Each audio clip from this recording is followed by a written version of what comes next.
आज आपण तिळाचे लाडू करणार आहोत आणि यासाठी मी हे अर्धा किलो तीळ घेतले. हे रोस्टेड तीळ असतात ना, तीळ घेतले आणि अर्धा किलो हा चिक्कीचा गूळ घेतलाय. शेंगदाणे म्हणजे अर्धा किलो नाही, थोडेसे पाव किलोच्या थोडे जास्त मी ते भाजून भरडून घेतलेले आहेत.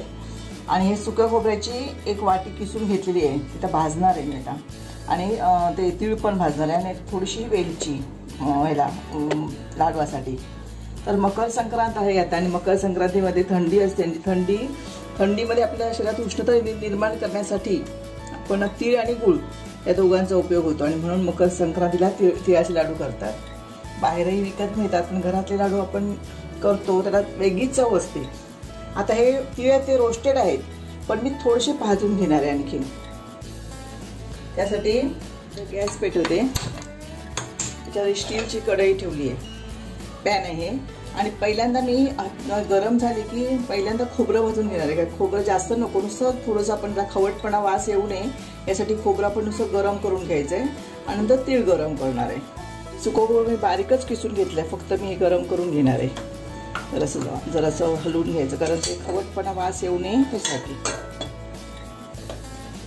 पहिल्यांदा कढई जर थोडीशी गरम असते तेव्हाच हे गरम करून घ्यायचं. थोडे दिवस राहिले लाडू तर ते खवट होत नाही यासाठी.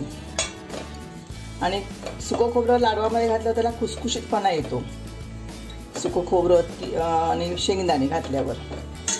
तर काही काही लोक तिळाचे पण लाडू, नुसते तीळ आणि गूळ घालून पण लाडू करतात. तर मी पाकातले लाडू करणार आहे. पाक कसा करायचा ते पण तुम्हाला दाखवणार आहे. आता खोबऱ्याचा कलर थोडासा गुलाबी होत आला आहे. मी गॅस कमी करते आणि मग हे खोबरं एका वाटीत पण काढून घेते. थोडेसे भाजून घ्यायचे.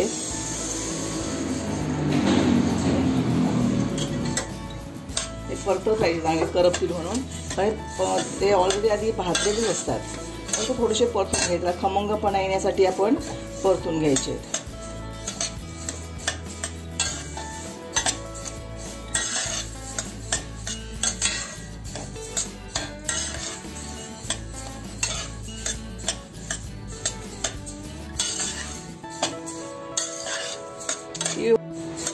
तीळ भाजल्या त्याला खमंग असा वासही सुटतो आणि ते फडफड होतं. जास्त मी भाजणार नाही कारण ते भाजलेले आहेत, मी तुम्हाला आधीच सांगितले भाजलेले आहेत. ते थोडेसे परतून घेणार आहे फक्त. आता कढई गरम आहे त्यामुळे त्याला चांगला वास यायला लागलाय, सुवास यायला लागलाय त्या तिळांचा वेगळा आहे तो.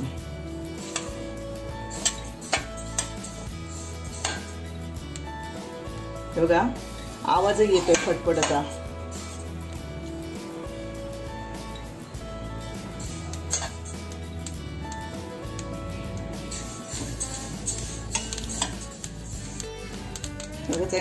आवाज यायला लागलाय, मी चांगले भाजले आहेत.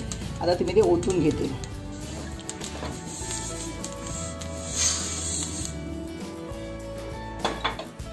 पाक करण्यासाठी पाक करायचं आहे त्यासाठी मी या कढईमध्ये थोडंसं मी 2-3 चमचे तूप घालणार आहे. ते तूप चांगलं वितळलं की त्याच्यामध्ये गूळ घालायचं.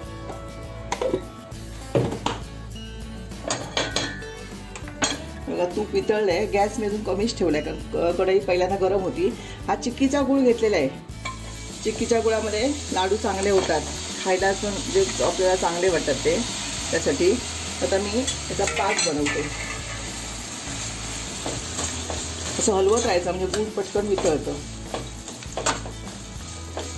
जास्त कडक आपल्याला पाक करायचं नाही. ज्या कडक केला पाक ना तर लाडू खूप टणक असे होतात आणि मग आपल्या दाताने चावत नाहीत. हे गुळ आहे ते विरघळलं की लगेच त्याच्यामध्ये वेलची टाकायची आणि सगळं मिश्रण घालून जे लाडू बनवायचे.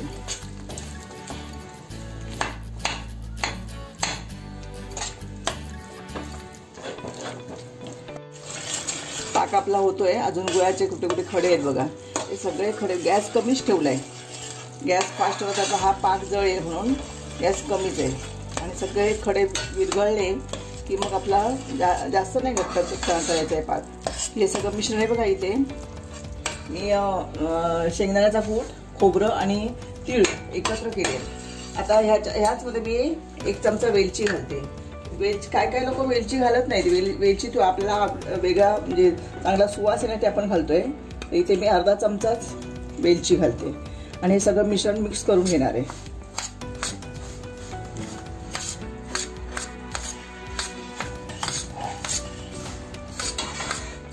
शेंगदाणे सुद्धा बघा मध्ये मध्ये ठेवले अख्खे, हे कापला दाताखाली आली शेंगदाणे की त्याची वेगळी चव लागते. आणि अशी भरड करायची, जास्त म्हणजे बारीक करायचं नाही कूट शेंगदाण्याचं, अशी भरड करायची. आता हे एकजीव केलेले आहेत बघा, चांगलं गुळ विरघळलं आहे आणि चांगले शिजलेल्या पण याला बघा चांगले बुडबुडे येत आहेत. म्हणजे हा आपलं पाक तयार झालेला आहे. जास्त आपण करायचं नाही घट्ट, लाडू नंतर दगडासारखे होतील म्हणून. आता मी गॅस बंद करते आणि हे मिश्रण आहे ते हळूहळू या पाकामध्ये घालते. थोडं थोडं घालायचं ह्या पद्धतीने आणि परत हलवायचं अलगद.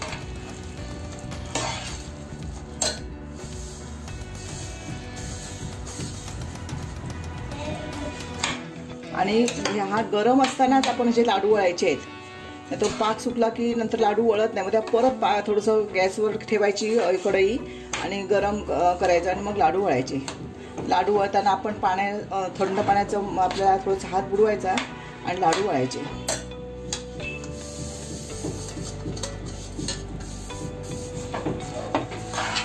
हे मिश्रण सगळं मी एकजीव करून घेते.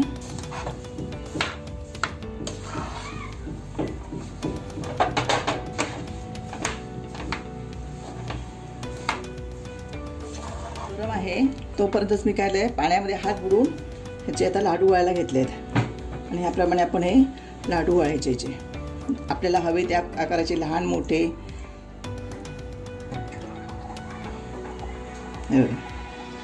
थोड्या वेळाने ते घट्ट होतील ना.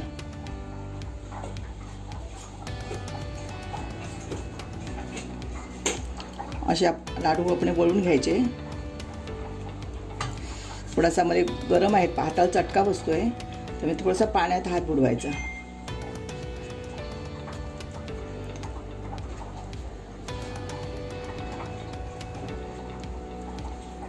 आता या तिळामध्ये बघा शेंगदाणे आहेत, त्यामुळे आपले लाडू दिसतातही छान आणि चवीला पण छान लागतात. मग